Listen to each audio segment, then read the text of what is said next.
वक्रतुंड महाकाय सूर्यकोटि समप्रभः निर्विघ्नं कुरु मे देवो सर्वकार्येषु सर्वदा।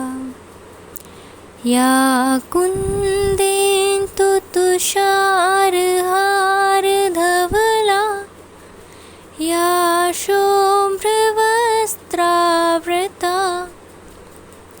या वीणाम्बरदण्डमण्डितकरा या श्वेतपद्मासना या ब्रह्माच्युतशङ्करे प्रभृतिभिः देवैः सदा वन्दिता सा मां पातु सरस्वती भगवती निःशेषजाड्यापः।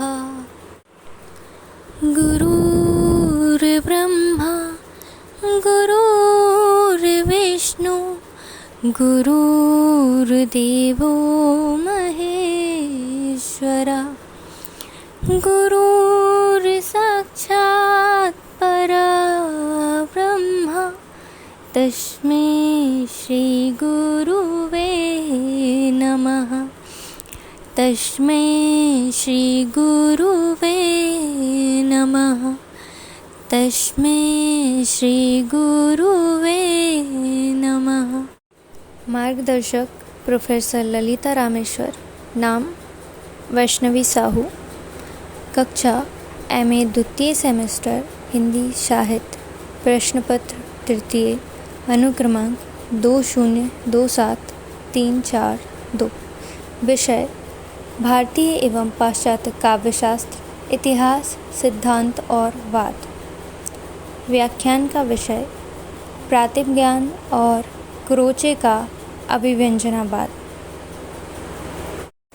वेनेदेतो क्रोचे, इनका जीवन काल 25 फरवरी 1866 से 20 नवंबर 1952 तक रहा। परिचय। अभिव्यंजनावाद के प्रवर्तक वेनेदेतो क्रोचे मूलतः आत्मवादी दार्शनिक हैं। इनका उद्देश्य साहित्य में आत्मा की अंतःसत्ता स्थापित करना था। इनसे पूर्व कांट ने मन तथा बाह्य जगत के तादात्म्य और समन्वय का प्रतिपादन करते हुए दृश्य जगत की उपेक्षा की, और हीगेल ने भी कांट की मान्यता स्वीकार करते हुए दृश्य जगत को महत्व प्रदान किया। इसके विपरीत क्रोचे ने केवल मानसिक प्रक्रिया को ही महत्व दिया है। उनकी दृष्टि में बाह्य उपकरण गौण साधन मात्र हैं। क्रोचे का अभिव्यंजनावाद कला के मूल तत्व की खोज का प्रयास है। कला का वास्तविक तत्व क्या है अथवा उसकी आत्मा क्या है, इस विषय में क्रोचे ने अपना गंभीर विवेचन प्रस्तुत किया है, जो कि सूक्ष्म भी है। क्रोचे के समस्त सौंदर्य विवेचन में आत्म तत्व प्रतिष्ठित है। यह आत्म तत्व कलाकार की चेतना है। इस आत्म तत्व को क्रोचे ने आंतरिक अभिव्यक्ति कहा है, जो इस जगत में मुख्य रूप से दो प्रकार की प्रतिक्रिया करता है। क्रोचे के अनुसार मानसिक या ज्ञान की क्रियाओं के दो भेद हैं, सैद्धांतिक या मानसिक और व्यवहारिक। इन्हीं को क्रोचे ने क्रमशः सांसारिक ज्ञान बोध और सांसारिक क्रियाएं कहा है। कलाकार की मानसिक शक्ति या उसका सांसारिक बोध दो प्रकार से व्यक्त होता है। एक प्रकार सहज बोध का है, जो भावात्मक है। इसमें तर्क का आश्रय नहीं लिया जा सकता, अपितु हृदय की सहज गति को अंकित करने का प्रयास रहता है। इसे क्रोचे ने सहजानुभूति या अंतःप्रज्ञात्मक कहा है। इसी सहजानुभूति से कला का जन्म होता है। यही सहजानुभूति स्वयं प्रकाश ज्ञान कहलाती है। मानसिक बोध का दूसरा प्रकार बुद्धि प्रधान है। इसमें व्यक्ति विचार या तर्क द्वारा जगत के रहस्यों को समझता है और उनके विषय में ही अपनी धारणा बनाता है। इसे क्रोचे ने तर्क ज्ञान कहा है। व्यवहारिक क्रिया पक्ष के भी दो प्रकार हैं, एक आर्थिक और दूसरा नैतिक। आर्थिक का अर्थ है उपयोगिता तथा नैतिक का अर्थ है जीवन और जगत के व्यवहारों का सामाजिक दृष्टि से मूल्यांकन। इनमें सहजानुभूति क्रिया ही प्रमुख है। वही क्रोचे के कला विवेचन का आधार प्रस्तुत करती है। ये 4 व्यापार निम्नलिखित हैं: सहज ज्ञान, तर्क ज्ञान, आर्थिक, नैतिक। सहज ज्ञान और अभिव्यंजना। सहज ज्ञान या अंतःप्रज्ञा और अभिव्यंजना का अभिन्न संबंध है। जहाँ सहज ज्ञान होगा वहाँ अभिव्यंजना अवश्य होगी। सहज ज्ञान अभिव्यंजना के बिना या अभिव्यंजना सहज ज्ञान के बिना संभव नहीं है। क्रोचे ने अभिव्यंजना शब्द का प्रयोग व्यापक अर्थ में किया है, जो शाब्दिक अभिव्यंजना के बोध के साथ साथ रेखा, स्वर, गीत, संगीत इत्यादि सभी माध्यमों का बोधक है। जो सहज ज्ञान अभिव्यंजना का रूप धारण नहीं कर सकता, वह वास्तव में सच्चा प्रातिभ ज्ञान नहीं है। वह केवल प्राकृतिक तथ्य और संवेदन बनकर रह जाता है। उदाहरणार्थ, जब कोई चित्रकार किसी वस्तु की झलक मात्र देखता है तो हम यह नहीं कह सकते कि उसे सहज ज्ञान हुआ है। हम सहज ज्ञान की उपलब्धि तब मानेंगे जब वह उसका प्रत्यक्षीकरण कर लेगा, अर्थात जब वह अपने अंतर्मन में उसे पूरी तरह से अभिव्यक्त कर लेगा। इस प्रकार क्रोचे सहजानुभूति को आंतरिक अभिव्यंजना या आंतरिक रूप रचना मानते हैं। जो सौंदर्य तत्व को जन्म देती है, वह उसे आत्मा का अभिव्यंजनात्मक कर्म मानते हैं। इसी कर्म के द्वारा कलाकार भावनाओं तथा संवेगों के आवेग को नियंत्रण में रखते हैं और प्रभावों को बिंबों में अभिव्यक्त करके स्वयं उनसे मुक्त हो जाते हैं। अतः क्रोचे सहजानुभूति को ही अभिव्यंजना मानते हैं। यह अभिव्यंजना आंतरिक होती है, बाह्य नहीं। सौंदर्य ज्ञान की व्याख्या करते हुए क्रोचे ने कलात्मक निर्माण की 4 श्रेणियां स्थिर की हैं। अंतः संस्कार: जब दृष्टा किसी वस्तु को देखता है तो उसके चित्त पर कुछ संस्कार पड़ते हैं। अभिव्यंजना: इन संस्कारों के जागृत होने पर मन ही मन इनकी आंतरिक अभिव्यक्ति होने लगती है, जो अभिव्यंजना कहलाती है। अनुषंगिक आनंद: दृष्टा के मन में सौंदर्य बोध से एक प्रकार के आनंद की उत्पत्ति होती है। अभिव्यक्ति: जब अभिव्यंजना आंतरिक न रहकर शब्दों आदि के माध्यमों से स्थूल रूप में अभिव्यक्त होती है। किंतु दूसरी श्रेणी में आने वाली आंतरिक अभिव्यक्ति ही सच्ची अभिव्यंजना है, क्योंकि क्रोचे इसी को सर्वाधिक महत्व प्रदान करता है। क्रोचे का कभी कोई भाषा नहीं बोलता, अपितु मन ही मन जो मूर्तिमान होता रहता है वह उसका आनंद उठाता है। लेकिन जब तक बाह्य अभिव्यक्ति नहीं होती तब तक संसार में कविता का जन्म नहीं होता। वैसे भी सामान्य भाषा में अभिव्यंजना से प्रयोजन शब्दों द्वारा अभिव्यक्ति से ही है। कला में शब्दों के अतिरिक्त अभिव्यंजना के अन्य माध्यम भी होते हैं, जैसे रंग, पत्थर आदि। किंतु अभिव्यंजना सिद्धांत की मान्यता है कि बाह्य प्रकाशन अथवा संप्रेषण के बिना ही अभिव्यंजना की संपूर्ण क्रिया संपन्न हो जाती है। सहजानुभूति और अन्य मानसिक व्यापार। क्रोचे के सौंदर्य दर्शन में केंद्रीय तत्व है सहज ज्ञान। उन्होंने पूर्ववर्ती इस धारणा का खंडन किया कि बिना बुद्धि के सहज ज्ञान संभव नहीं। सच तो यह है कि बौद्धिक तत्व भी सहज ज्ञान में घुल मिलकर उसी का रूप ग्रहण कर लेते हैं। इसी प्रकार सहज ज्ञान और प्रत्यक्ष ज्ञान में भी भेद है। प्रत्यक्ष ज्ञान का संबंध वास्तविक, अवास्तविक तथा देश काल में रहता है, जबकि सहज ज्ञान इनका भेद नहीं करता। सहज ज्ञान की सीमा प्रत्यक्ष वस्तुओं तक ही नहीं, अपितु दिशा और काल की परिधि से भी आगे तक स्पष्ट है। सहज ज्ञान और संवेदना में भी अंतर स्पष्ट है, क्योंकि संवेदनाएं समुचित बिंब अर्थात रूप की सृष्टि नहीं कर पाती। वह सहज ज्ञान नहीं समझी जा सकती। सहज ज्ञान प्रभावों की सक्रिय अभिव्यंजना है, जबकि संवेदना यांत्रिकता है, निष्क्रियता है। अतः सहजानुभूति ही अभिव्यंजना है। स्कॉट जेम्स का कथन है कि क्रोचे के दर्शन के अनुसार कला कुछ नहीं, सहजानुभूति अथवा मानव प्रभावों की अभिव्यक्ति मात्र है। इस प्रकार सहज ज्ञान अन्य मानसिक व्यापारों से भिन्न है। सहज ज्ञान और कला।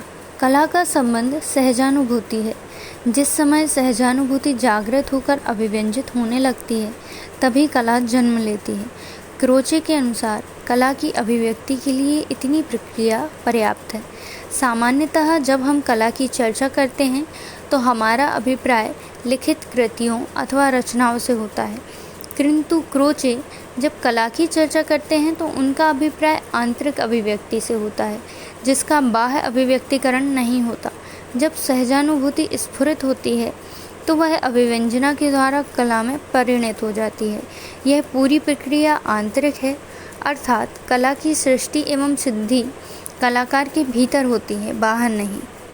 क्रोचे के अनुसार कला आंतरिक होने के साथ साथ अखंड भी है, क्योंकि अंतःप्रज्ञा या सहजानुभूति अखंड होती है। जब सहजानुभूति अखंड होगी तो उसकी अभिव्यंजना भी अखंड होगी, तब स्वभावतः कला भी अखंड होगी। वस्तुतः क्रोचे का अभिप्राय यह है कि कोई भी काव्य, चित्र या मूर्ति अपने पूर्ण, अखंड, अविभक्त रूप में ही कवि के मन में स्फुरित होती है और उस स्फुरण में ही वह अभिव्यंजना या कलात्मक रूप ग्रहण कर लेती है। बाद में कवि उस अंतः स्थित रूप को कागज पर केवल लेखनीबद्ध करता है। इसलिए जिस कलाकार का प्रत्यक्ष एवं संवेदन जितना व्यापक, सूक्ष्म और समृद्ध होगा, उसकी कला उतनी ही आकृष्ट, मनोरम तथा प्रभावशाली होगी। अतः क्रोचे के अनुसार सहज ज्ञान और अभिव्यंजना अभेद हैं। प्रत्येक सहज ज्ञान कला है। कला सृष्टि केवल आंतरिक है। कला वस्तु में नहीं अपितु रूप में है और कला अखंड है। अब प्रश्न उठता है कि अभिव्यंजनावाद में कलागत बाह्य प्रकाशन और संप्रेषण का क्या स्थान है। क्रोचे बाह्य प्रकाशन, चित्र, काव्य, मूर्ति आदि को स्मरण दिलाने में सहायक अथवा उत्तेजना प्रदान करने वाला मानता है। इसके द्वारा कलाकार फिर से उस सहज ज्ञान को या उस क्षण की अनुभूति को लौटा लाता है जब उसके मन में उस सौंदर्य का प्रादुर्भाव हुआ था। अतः बाह्य अभिव्यक्ति केवल व्यवहारिक उपयोग के लिए है। यही कारण है कि कला के सामाजिक उपयोग एवं सहृदय संवेद होने के लिए बाह्य प्रकाशन का आश्रय लेना पड़ता है, किंतु बाह्य प्रकाशन की समस्त प्रक्रिया ज्ञान की अपेक्षा इस इच्छा शक्ति से निकटतर संबंध रखती है। दूसरों के आनंद के लिए, नैतिक परिवार के लिए, आलोचक के मन में पुनरावृत्ति के लिए अभिव्यंजना का बाह्य निरूपण के रूप में होना उसे गौण बना देता है। अभिव्यंजनावाद में बाह्य प्रकाशन की व्यवहारिक उपयोगिता को तो माना गया है, किंतु कला के मौलिक स्वरूप में उसका कोई स्थान नहीं है। अभिव्यंजना ज्ञान रूप है और बाह्य प्रकाशक कर्म रूप। बिना ज्ञान के कर्म असंभव है, किंतु ज्ञान का अस्तित्व कर्म पर आश्रित नहीं रहता, वह अपने में ही परिपूर्ण है। क्रोचे का सहज ज्ञान और कला संबंधी निष्कर्ष। अभिव्यंजना सिद्धांत की स्वीकृति के उपरांत ऐसी समस्त आलोचना जो शिल्प विधान और शैलीगत विशेषताओं पर आधारित हैं, अनावश्यक प्रतीत होने लगी। क्रोचे ने साहित्यिक वर्गीकरण को अमान्य घोषित कर दिया। उन्होंने अभिव्यंजना को अखंड मानते हुए कला की क्लासिकल, रोमांटिक, प्राचीन, आर्वाचीन आदि भेदों को निरर्थक बताया। वस्तुतः अभिव्यंजना के रूप को कोटियों, विधाओं, शैलियों में वर्गीकृत करके बांध देना ना तो न्याय संगत है और ना ही वांछनीय। क्रोचे का अभिव्यंजना और सौंदर्य संबंधी निष्कर्ष। क्रोचे ने सौंदर्य जैसे विवादास्पद विषय को भी सरल ढंग से समझाते हुए कहा है, सफल अभिव्यक्ति का ही दूसरा नाम सौंदर्य है, अथवा सफल विश्लेषण भी अनावश्यक है। केवल अभिव्यंजना को ही सौंदर्य के नाम से जानना चाहिए, क्योंकि जो अभिव्यंजना सफल नहीं होती उसे अभिव्यंजना की संज्ञा नहीं दी जा सकती। क्रोचे की मान्यता है कि कला अंतर की भावना या सहज ज्ञान है और कलात्मक वस्तु का अस्तित्व उसके अभिव्यंजित होने में है। किसी कविता या सुंदर प्राकृतिक दृश्य को हम उस समय सुंदर मानते हैं जब हमारी भावनाएं उसमें अभिव्यंजित होती हैं तथा हम उन वस्तुओं में अपनी भावनाओं की अभिव्यंजना करते हैं। कलाकार अपनी कलाकृति द्वारा अपनी भावनाओं को अभिव्यंजित करता है। उसका आनंद लेने वाला वही हो सकता है जिसमें वह भावना विद्यमान है। क्रोचे के अनुसार किसी कलाकार के काव्य अथवा शिल्प में ही सौंदर्य की यथार्थ अभिव्यक्ति होती है। प्रकृति में कोई सौंदर्य नहीं है और न सौंदर्य की बाह्य सत्ता है। वस्तुतः सौंदर्य बोध ही सुंदर होता है, अतः बाह्य वस्तु को सुंदर कहना सुंदर शब्द का लाक्षणिक प्रयोग मानना चाहिए। क्रोचे के मतानुसार सौंदर्य सहज ज्ञान की अभिव्यक्ति है। चूँकि सहज ज्ञान और अभिव्यंजना अभेदात्मक हैं, इसलिए यह भी कहा जा सकता है कि सौंदर्य सहज ज्ञान है अथवा सौंदर्य ही अभिव्यंजना है।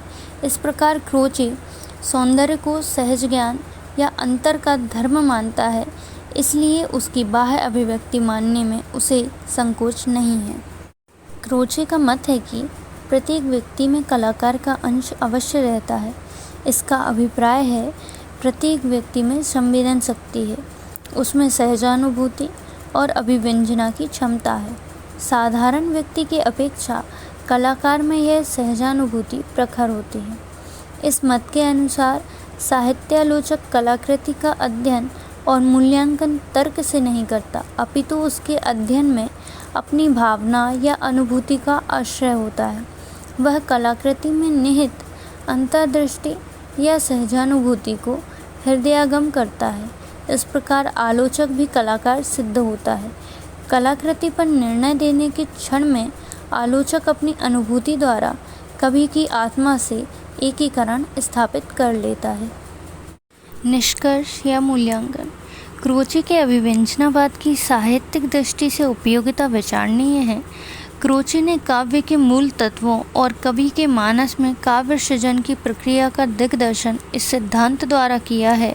इस सिद्धांत के अनुसार काव्य के रसास्वादन और आलोचना में भी उस आत्म तत्व के हृदयागम करने पर बल दिया गया है। जहाँ तक काव्य की आत्मा और इसकी रचना प्रक्रिया का संबंध है, यह सिद्धांत बड़ा मूल्यवान है। किसी भी अनुभूति या कला का प्रकाशन कलाकृति के रूप में हो रहा है और वह सामाजिक व आलोचक के लिए संवेद बनते हैं। ऐसी स्थिति में सामाजिक के मध्य प्रेषण का माध्यम कलाकृति ही है। कला के संबंध में विचार करते समय कलाकृति की नितांत उपेक्षा नहीं की जा सकती, भले ही कलाकृति के बाह्य रूप का इस संपूर्ण स्थिति में गौण महत्व क्यों ना हो। इस बात को स्पष्ट करने के लिए मनुष्य की उपमा दी जा सकती है। मनुष्य में आत्म तत्व या प्राण तत्व ही प्रमुख हैं, इसके बिना उसके अस्तित्व की कल्पना नहीं की जा सकती। किंतु फिर भी मनुष्य के शारीरिक तत्व की कदापि उपेक्षा नहीं की जा सकती। मनुष्य का शरीर भले ही गौण महत्व का हो, किंतु उस शरीर के बिना उसमें निहित आत्म तत्व का प्रकाशन असंभव है। शरीर के बिना प्राण तत्व अपने अस्तित्व को व्यक्त नहीं कर सकते। अतः स्पष्ट है कि क्रोचे के सिद्धांत में कलाकृति के शिल्प विधान की चर्चा को अनावश्यक समझकर अस्वीकार किया गया। शिल्प अभिव्यंजना का अनिवार्य पक्ष है। इस पर यदि विचार नहीं किया जाएगा तो आत्म तत्व की अभिव्यक्ति और उसे हृदयागम करने की विधि में असुविधा होगी। क्रोचे के अनुसार शैलीगत विशेषताओं के आधार पर कलाकार की आलोचना निरर्थक होगी। यह सही है कि उपयोग और औचित्य का संबंध मूलतः सौंदर्य या अभिव्यंजना से नहीं है। फिर भी जब काव्य कला बाह्य प्रकाशन प्राप्त करके कलाकृति का रूप धारण करती है, तो उस समय जीवन के सहज नियम, उपयोगिता और औचित्य उसके स्वाभाविक अंग बन जाते हैं। इस कथन की क्रोचे ने अवहेलना की है। जैसा कि कहा गया है, क्रोचे का यह सिद्धांत बड़े ही महत्व का है, किंतु यह नितांत आत्मगत हो जाने के कारण एकांगी हो गया है। संदर्भ: गूगल, विकिपीडिया और लेक्चर नोट्स hindi.pdf। आभार अभिव्यक्ति। जय हिंद। मैं वैष्णवी साहू सर्वप्रथम मैं आदरणीय मैम को आभार व्यक्त करना चाहती हूँ कि उन्होंने मुझे मेरे विषय को चयन करने में अपना मार्गदर्शन प्रदान किया। मैं मैम का हृदय से आभार व्यक्त करती हूँ कि उन्होंने कोरोना काल के इस कठिन समय में भी हम सभी छात्राओं के रचनात्मक एवं क्रियात्मक विकास हेतु निरंतर कार्यरत रहते हुए हमें प्रेरित किया। साथ ही हम सभी छात्राओं के लिए नई नई परियोजनाओं का आयोजन किया। आदरणीय मैम, आप हम सभी छात्राओं का प्रेरणा स्रोत हैं। आशा है कि आगे भी आपके सानिध्य में हमें ज्ञान प्राप्त करने का, इसी तरह नए नए तरीके से परियोजनाएं बनाने का सुअवसर प्राप्त होता रहेगा। प्रतिपुष्टि। सर्वप्रथम मैं हमारी आदरणीय प्रोफेसर ललिता रामेश्वर का आभार व्यक्त करना चाहती हूँ। उनके कुशल मार्गदर्शन एवं सहयोग के द्वारा ही कोरोना काल के इस कठिन समय में भी महाविद्यालय की आंतरिक परियोजना सीसी प्रथम वीडियो निर्माण का कार्य संपन्न किया जा सका है। जहाँ एक ओर इस त्रासदी के कारण सभी परेशान थे, वहीं दूसरी ओर मैम हम सभी छात्राओं के साथ हर परिस्थिति में उपस्थित रहीं। यहाँ तक कि मैम के परिवार में भी कई सदस्य कोरोना पॉजिटिव थे। उनका स्वास्थ्य भी ठीक नहीं था, किंतु तब भी वे हम सभी छात्राओं के साथ निरंतर संपर्क में बनी रही। कुछ छात्राओं के परिवार में कोरोना के कारण मृत्यु भी हुई। मैम ने उन छात्राओं से कॉल पर स्वयं बात की, साथ ही सीसी का कार्य पूर्ण करने हेतु उन्हें अतिरिक्त समय और एक छात्रा को भी उनकी मदद करने के लिए कहा। जिन छात्राओं का स्वास्थ्य ठीक नहीं था, उन्हें भी अतिरिक्त समय और सीसी बनाने हेतु सहायता दी गई। मैम द्वारा मुझे भी कभी कॉल तो कभी मैसेज के माध्यम से निरंतर मार्गदर्शन प्राप्त होता रहा।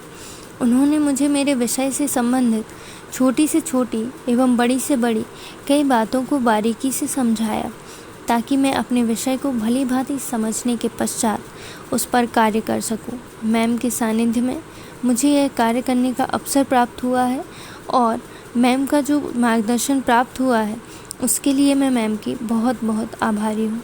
आशा करती हूँ कि आगे भी आपके सानिध्य में ऐसे अवसर हमें मिलते रहेंगे। इस संपूर्ण कार्य के दौरान मुझे एवं मेरे सभी सहपाठियों को बहुत सारी तकनीकी चीज़ें सीखने को मिली। इन सभी कार्यों को सफल बनाने में आदरणीय मैम के अथक प्रयास एवं उनके मार्गदर्शन से ही मैं इस नवीनतम वीडियो निर्माण परियोजना के कार्य को सफलतापूर्वक संपन्न कर सकी। इस परियोजना को बनाने के दौरान हमें कई नई तकनीकी सेटिंगों को सीखने का अवसर प्राप्त हुआ एवं उन्हें प्रैक्टिकली रूप से अन्य कार्यों में भी प्रयोग में लिया। इस दौरान कई कठिन लगने वाली चीज़ें भी अब आसानी से करने में मदद मिली है। मैं पुनः प्रोफेसर ललिता रामेश्वर को आभार व्यक्त करते हुए उन्हें नमन अर्पित करती हूँ। धन्यवाद।